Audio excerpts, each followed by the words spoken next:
Hello, my name is Gareth Dale and I teach a couple of modules that are relevant to hydrogen program. One of them is called Climate Politics, and what we are looking at in that module is the climate crisis and how the energy transition is attempting to mitigate the problem of climate change. In that energy transition, obviously there's going to be a role for hydrogen, which is being studied here at Brunel.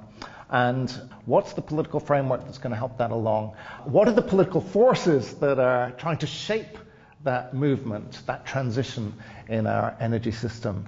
These are the subjects that we look at in climate politics. The second module I'll be leading is international political economy.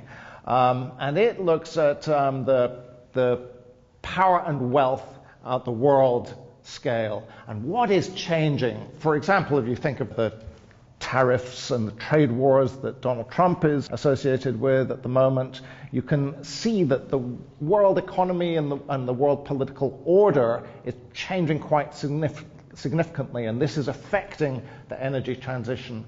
We will be looking at, on that module, at questions of energy geopolitics and geoeconomics. For example, how is the shift from an era of fossil fuels to an era of hydrogen and green energies, how is that going to be affecting the balance of power in the world, and how are certain actors and players going to be using their muscle to put a brake on or to accelerate?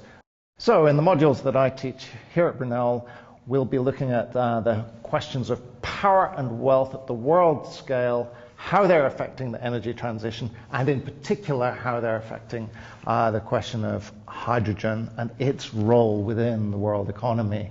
I look forward to discussing these questions with you in the future.